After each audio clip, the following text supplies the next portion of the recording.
Esta conferencia comenzará a grabarse. Muy buenas noches, Azogues TV, el canal digital de la ciudad, en diálogo con el doctor Javier Virgilio Saquicela Espinosa, candidato a asambleísta por nuestra provincia en las elecciones de febrero del 2021 por el movimiento Democracia Sí, listas 20. Presenta en esta ocasión su perfil y datos generales para conocer el lado humano del político. Nos complace darle la bienvenida, doctor Virgilio, y agradecerle su presencia. Sus palabras iniciales, por favor.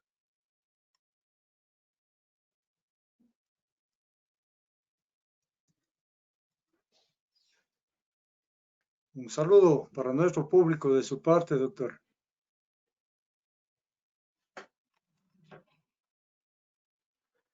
Buenas noches, mi estimado Claudio.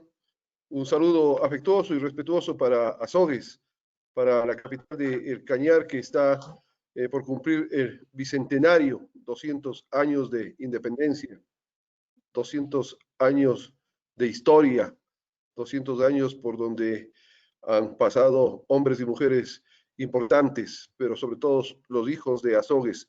Estamos de fiesta y esa fiesta es fundamentalmente recordar la historia para proyectarnos a un mejor futuro. Perfecto, así es, doctor. Empecemos con la pregunta principal en este diálogo, en el aspecto político. ¿Cree usted, doctor, que jueces y fiscales, cumpliendo los candidatos, los requisitos legales del caso, deberían ser elegidos por voto popular y no designados por intereses de grupos políticos? De ser así, ¿estaría dispuesto a proponer o apoyar leyes afines con lo anteriormente mencionado para garantizar una verdadera independencia del Poder Judicial? Háganos conocer su opinión, doctor.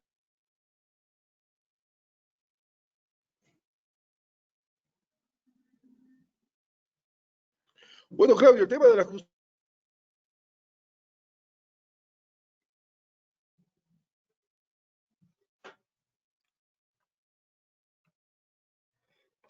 Es el micrófono, doctor. Estamos con un problema técnico en cuanto a lo que se refiere al micrófono de su lado. Se cortó el micrófono, algún problema técnico. Perfecto, ahí estamos bien. Ahí estamos bien, doctor. Sin embargo, creo que podría ser una alternativa, pero tendría que entrar en un análisis de discusión, fundamentalmente en el foro abogadil. Yo creo que los colegios de abogados, la Federación Nacional de Abogados del Ecuador, debería ser parte fundamental de esa discusión para que cualquier ley que pueda construirse alrededor de la designación de los magistrados de la Corte Nacional de Justicia y de los magistrados de las Cortes Provinciales y jueces del país tenga el mejor camino. Pero si no hay la participación de los abogados de libre ejercicio, que también son parte fundamental de la justicia en el Ecuador, creo que no vamos a ningún lado. Así es de que lo que habría que hacer es abrir el diálogo, volverle vigente a la ley de la Federación Nacional de Abogados, que jamás ha sido extinguida, sino a través de un decreto ejecutivo se suspendió la obligatoriedad de afiliarse a los gremios.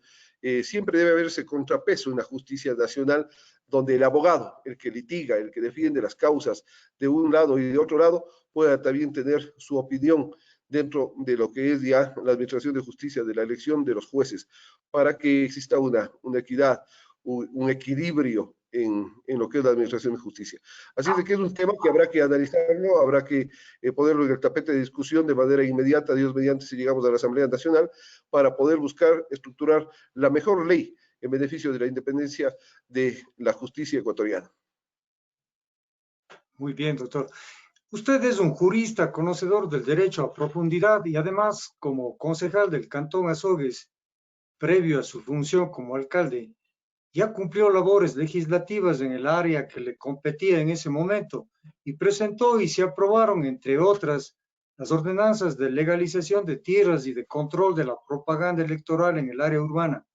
Ahora, de obtener la curul por el voto popular, ¿cuál será el área o las áreas que considera las más importantes para presentar los proyectos legislativos en beneficio de la provincia o del país?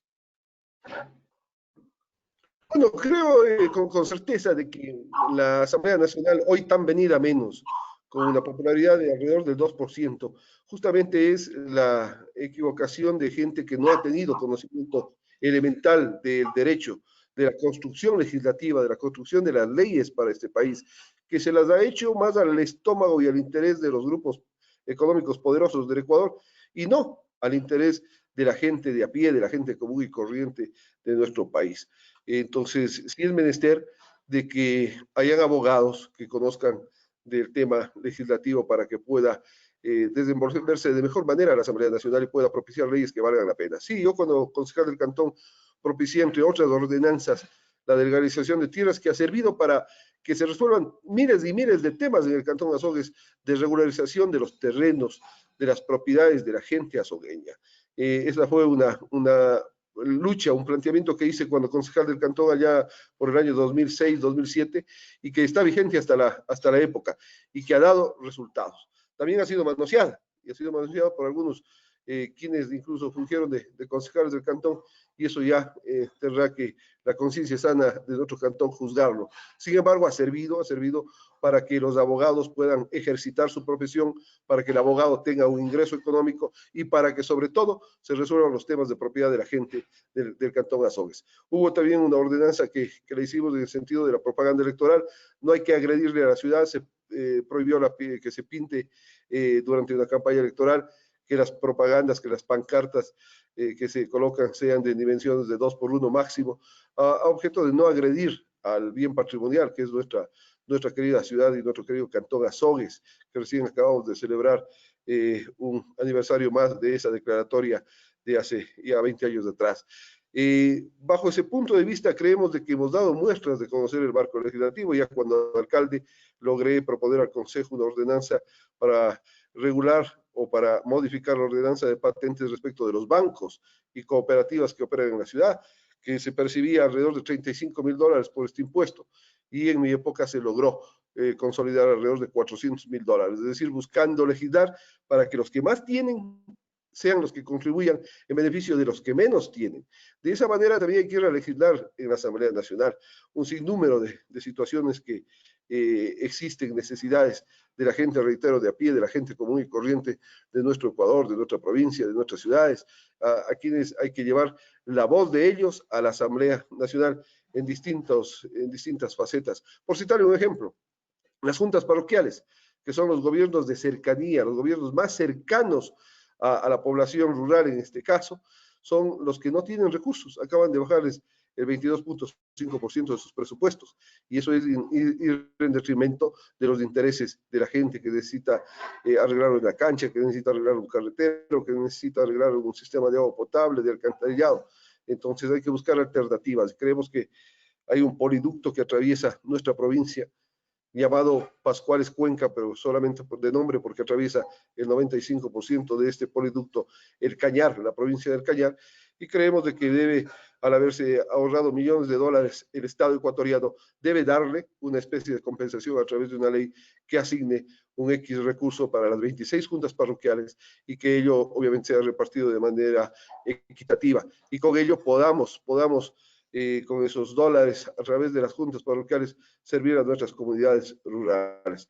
Y habrán temas legislativos para cada uno de los cantones, como por citar un ejemplo, para la troncal, el tema de la gente que trabaja en agroazúcar, antes el ingeniero azucarero Astra, que es menester que tengan una jubilación anticipada en virtud de que son trabajadores que están siempre en relación con químicos en el campo y situaciones por el estilo, y tengan una jubilación anticipada como lo tiene el trabajador cementero y otros andariveles que habrá que ir conversando a lo largo de esta entrevista y a lo largo de lo que será la campaña electoral, porque creemos de que el Cañar debe discernir entre los criterios, entre las propuestas de ley que vamos a formular los candidatos, no solamente por los números, por los colores de las camisetas, sino sobre todo por las propuestas, porque tiene que ir a la Asamblea gente que tenga la capacidad de representar a la provincia del Cañar, de representar al Ecuador. Muy bien. Después de ejercer su periodo en la alcaldía de Azogues y de posteriormente cumplir funciones como defensor del pueblo de la provincia del Cañar, ¿cómo ha sido su actividad política en los últimos tiempos? y cómo llegó a concretarse su candidatura por el movimiento Democracia Sí, Listas 20. Bueno, yo he estado inmerso en política no de ahora, sino desde hace muchos años. Vengo de una familia política, mi padre fue un gran político de la provincia del Cañar, del Ecuador, fue prefecto de la provincia, diputado de la provincia, concejal del Cantón Azogues, presidente de la Corte Superior de Justicia. Y siempre ese tema estaba grabado desde muy niño en mi mente, el servicio público, bien entendido como servir a la gente y no servirse de la misma. Mi madre igual estuvo inmersa en política, fue consejera provincial, fue la primera viceprefecta de la provincia de El Cañar, fue diputada alterna de la República y bajo ese punto de vista ingresé a la política siendo concejal, luego candidato a prefecto, alcalde de Azogues, he estado como defensor del pueblo, pero fundamentalmente también he ejercido mi profesión de abogado. Siempre he estado en el campo político en relación con la gente. En los últimos meses, créame que no tenía previsto participar, sin embargo, muchas personas, mucha gente de mi cantón fundamentalmente requerían una alternativa para las próximas elecciones. Bajo ese punto de vista, luego de un análisis familiar íntimo, tomé la decisión de participar ante una invitación de Democracia Sí, Lista 20, un partido que abre el abanico para absolutamente todos los pensamientos, un partido pluralista, un partido que recibe a la gente, que abre las puertas, como es la forma de ser de Virgilio Saxela.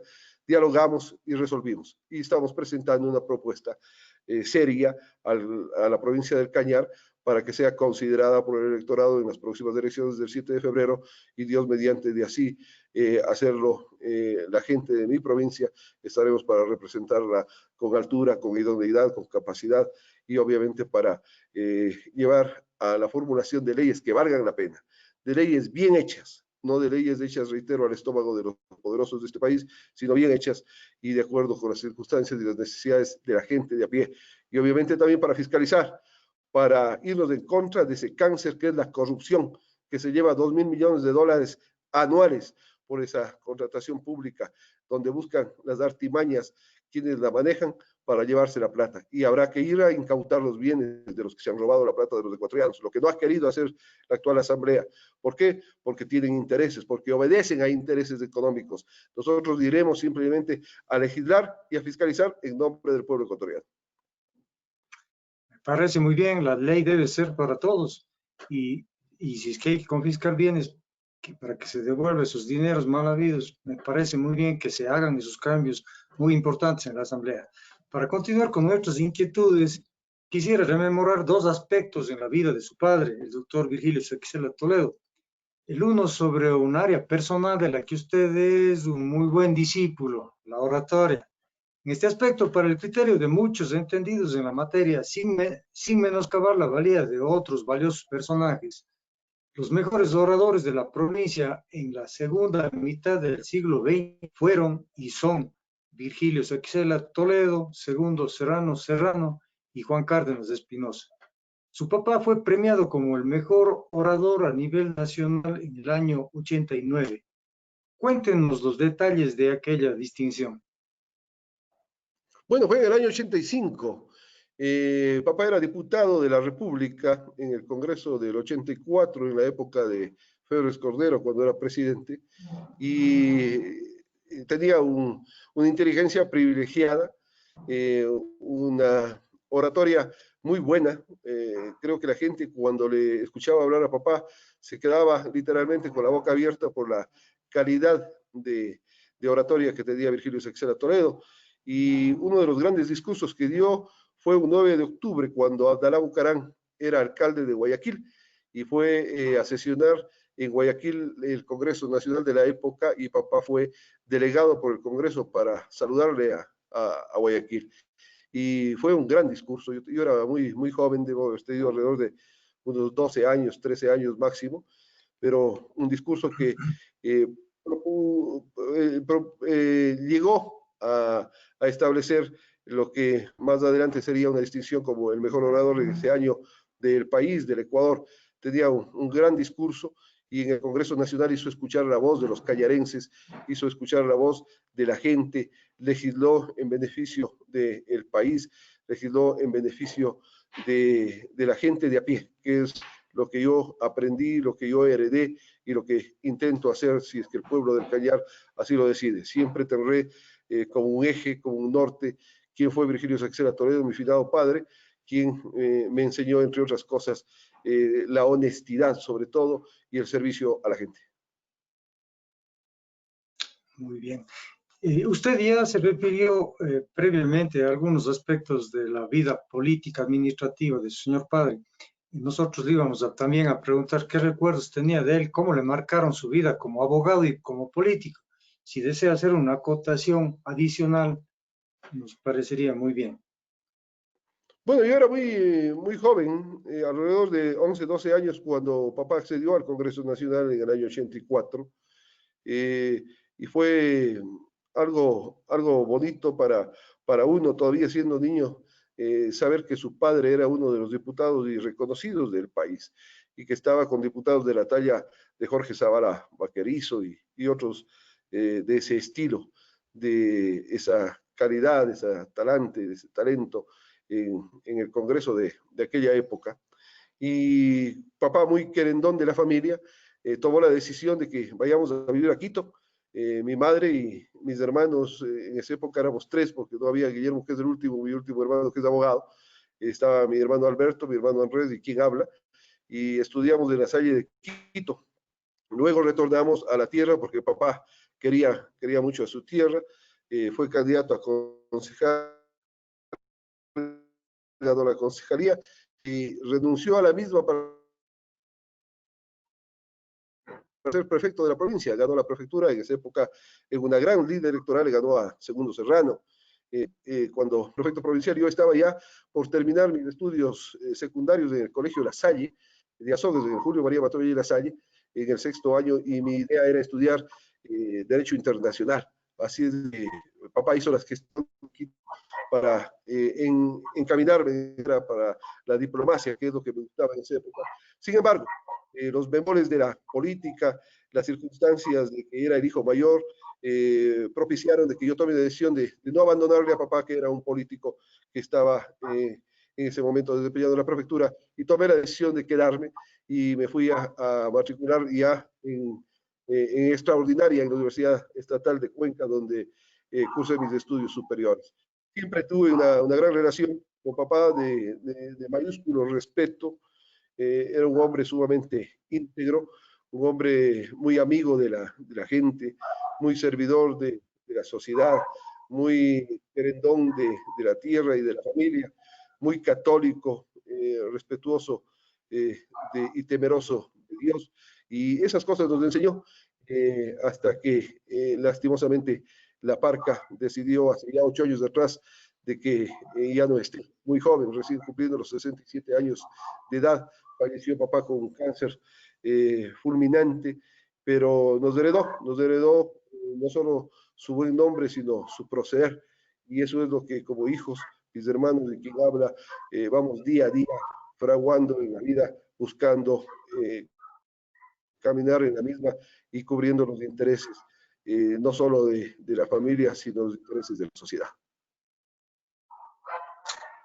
Rodrigo Borja fue presidente del 88 y el 92, su papá prefecto del Cañar, y entre el grupo de autoridades y funcionarios de aquellas épocas recordamos a Polo Izquierdo, Macario Sea, Marcelo Romo, Abelardo Pesantes. En pocas palabras, ¿cómo los recuerda usted a cada uno de ellos?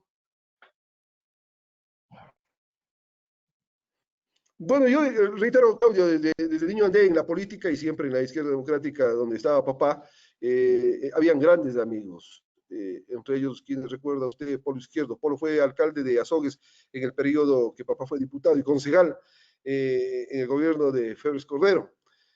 Macario Sea fue prefecto provincial en ese mismo gobierno de Febres Cordero, cuando papá ostentaba la diputación. Papá es prefecto luego de Macario. En el caso de don Abelardo Pesantes Garzón, un caballero a carta cabal, un hombre que siempre acompañó a papá en sus campañas electorales, que siempre llegaba a la casa de papá y mamá era casa de todos, y él llegaba y a la empleada de la casa ya decía, Rosa, el tinto entonces tenían que darle el tinto a don Abico, que se tomaba el tinto y fumaba un cigarrillo, y pasaban en la casa, Manuel Amoroso, Alberto Ochoa, tanta gente que llegaba a la casa como a casa propia todos los días, y yo, y muy joven ya, dialogaba con esos viejos políticos de la época, y así caminábamos y íbamos para adelante. Marco Vicuña fue alcalde en la época que papá fue prefecto.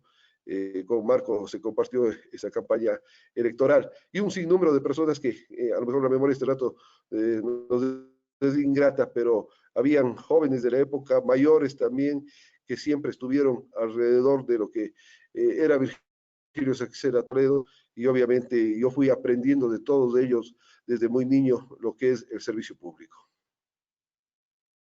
Perfecto. Usted en su niñez fue alumno del Jardín María Montessori, estudió en la Salle de Azogues, luego en la Facultad de Jurisprudencia, Escuela de Derecho de la Universidad Estatal de Cuenca. ¿Qué anécdotas recuerda de sus tiempos de estudiante?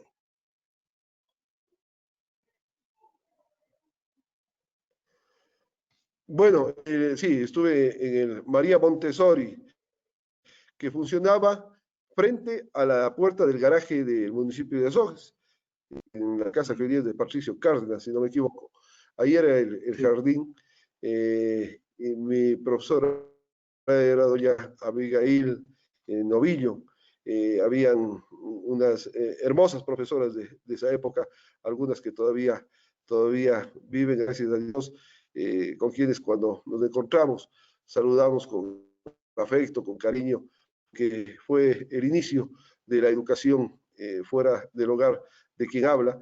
Estuve luego en la Purísimo Corazón de María La Salle, en la escuela, que está donde hoy día mismo se ubica, en el edificio viejo de esa época. Mi profesora de primer grado fue doña Anita Neira, a quien le tengo una gran estima y cariño, y muchos profesores, Milton Serrano, César Novillo, Chela Flores, Marco Neira, de los recuerdos en la escuela, y obviamente los hermanos cristianos, Ignacio Neira, Fernando Neira, que eran los que hicieron La Salle de esa época, ¿no? Posteriormente estuvimos en el Julio María Montevilla La Salle mismo aquí en Azogues, donde había una educación que capitaneaban los españoles, Viaga, Julián Jauregui y algunos otros profesores que vinieron desde el extranjero, y tuvimos la suerte en esa época de educarnos con gente de Zavalía, que conforme sabemos ya eran PhD los españoles ya en esa época, imagínense. Entonces eran gente que conocía mucho de la física, de la química, de la biología, y que nos transmitieron sus conocimientos y también nos transmitieron su forma de ser, su honestidad, su desprendimiento por servir a la gente. Tuve que viajar a Quito cuando papá fue diputado, donde nos educamos con mis hermanos Alberto y Andrés en el colegio La Salle de la ciudad de Quito, donde nos llevaba papá a las 6 de la mañana para cruzar desde la Rumiñahui, donde vivíamos, hasta el centro sur de Quito, donde nos educamos, y nosotros salíamos del colegio y la escuela e íbamos andando hacia el Congreso Nacional, y entrábamos al Congreso, nos hacían pasar los policías, ya nos conocían.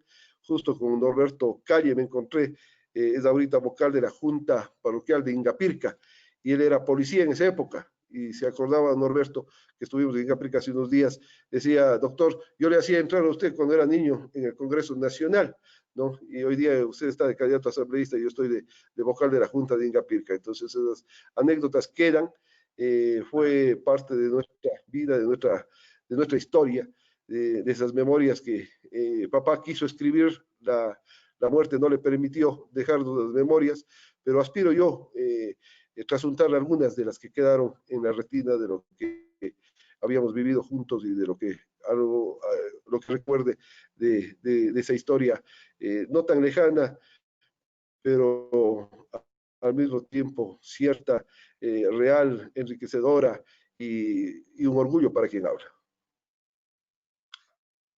Cuando usted, al igual que su familia, fueron a residir en la capital mientras su papá cumplió sus funciones como diputado, se dice que recibió una propuesta del presidente León Febres Cordero. Cuéntenos esa anécdota y en qué circunstancias se dieron. se dio aquella propuesta? Bueno, lo que recuerdo yo es que nosotros ya llegábamos a la ciudad de Quito, a vivir en la ciudadela Rumiñahui, un poco más allá del aeropuerto.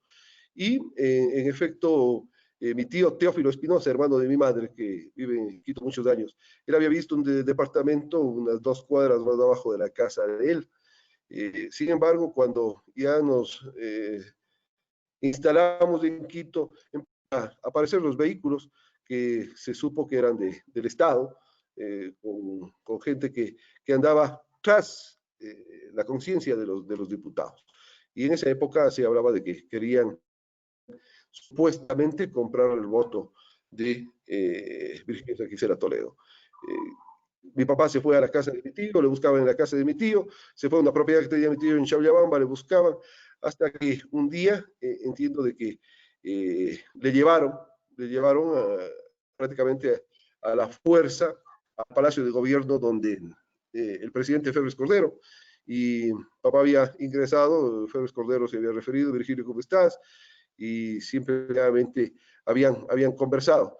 Entonces, en efecto, Félix Cordero le había pedido que necesitaba de los votos de él como diputado y si era posible del voto de Carlos Dávila Gavilanes, que era el segundo diputado. En esa época, papá con Carlos salieron diputados iguales. Fue en porcentaje la más alta votación que registra la historia de esta provincia en porcentajes, la que sacó Virgilio Saquicera en el año 84, el 29 de enero de 1984, para ser diputado, y también Carlos Dávila, los dos candidatos de la izquierda democrática de esa época.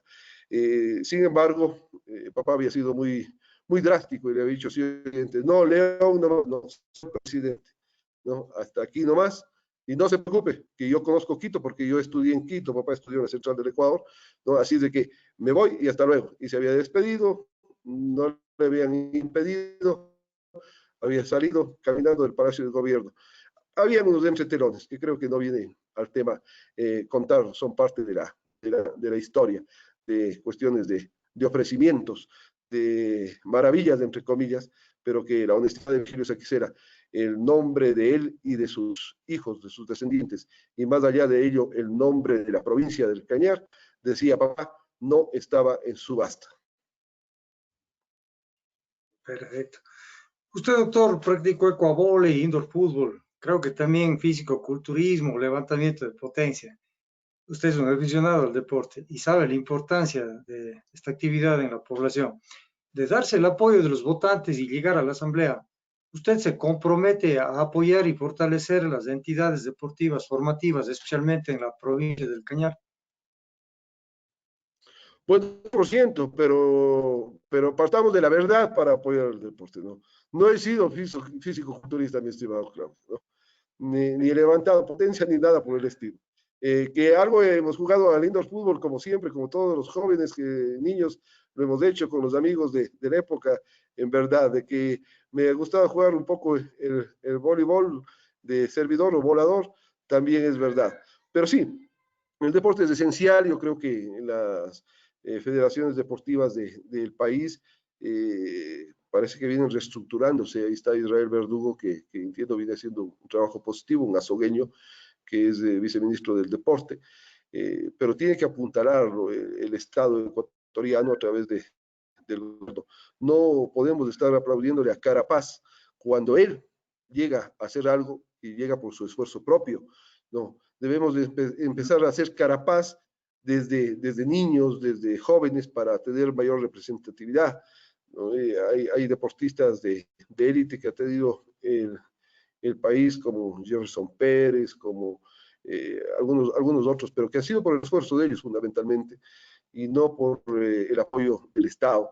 Y si eso pasa por leyes que hay que dictarlas, hay que dialogar con los deportistas, que son quienes sienten, quienes saben sus necesidades.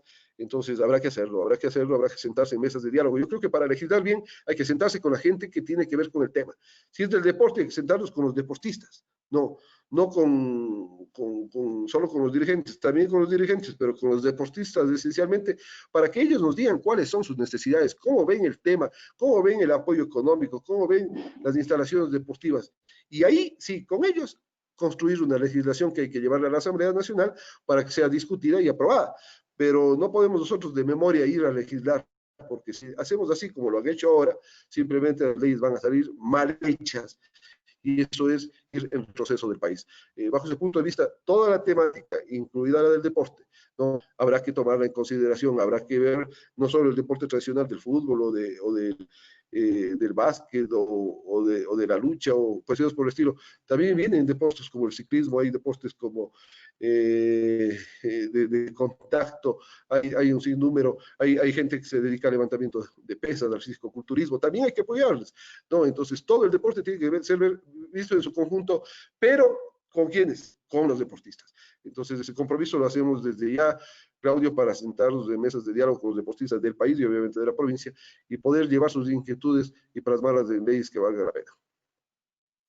Me parece muy bien. Como usted dice, en estos últimos tiempos lo importante es que se está tomando en cuenta a los deportistas, a los ex deportistas que han sido gloria de las diferentes provincias. En el caso nuestro tenemos a Israel Verdugo y últimamente como presidente de Federación Deportiva del Cañar al ingeniero Escandón, que también fue un gran campeón en el judo. Me parece excelente que se considere a los deportistas, pero hay otros aspectos que deben ser también considerados y que ustedes, en caso de que usted vaya a la Asamblea, sabrán considerar para el bien del deporte y el fortalecimiento de las instituciones deportivas.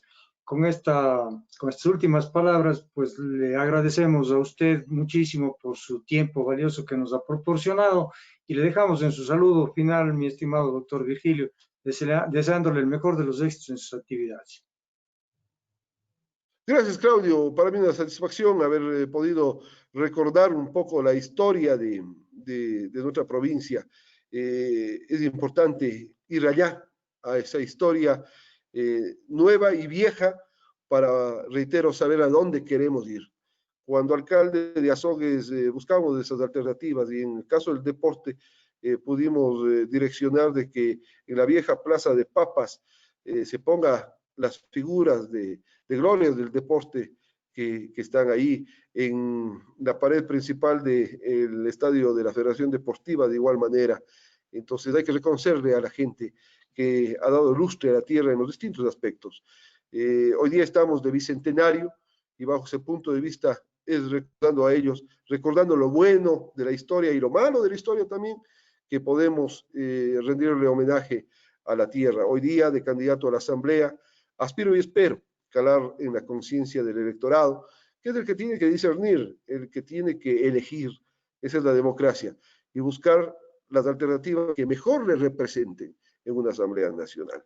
En la Asamblea Nacional no se va solamente a figuretear, se va a hacer leyes, y las leyes hay que hacerlas bien hechas. No hay que hacer leyes mal hechas como la ley mal llamada humanitaria, que ha perjudicado al país, que ha perjudicado al trabajador, que ha perjudicado a los trabajadores de la salud que se han puesto al frente de esta pandemia. Eso hay que dejarlo atrás. Es hora de que el Cañar elija y dé el ejemplo a la patria a gente que le pueda representar con idoneidad. Hemos recordado también la historia de mi padre, la historia de mi familia. Mil gracias a usted por tocar este tema. Papá fue uno de los grandes legisladores que tuvo la provincia del Cañar y el Ecuador. Y sí, si Dios quiere, emularé de la mejor manera esa capacidad, esa calidad, esa oratoria y ese querer a la tierra y representarle de la mejor manera. Mil gracias a usted, Claudio, y que viva Azogues en su bicentenario. Muchas gracias, doctor. Quiero aprovechar estos últimos segundos para, de parte de Azogues TV, enviarle un saludo muy cordial a doña Anita Espinosa Peñafiel, recordada y muy apreciada profesora en el Instituto Técnico Superior Luis Rogerio González, que en el ámbito político también, como usted bien dijo, fue viceprefecta, diputada alterna, y que obviamente también representa y es una influencia muy positiva en su vida. Muchísimas gracias, doctor. Que tenga una feliz noche. Gracias a usted. Gracias.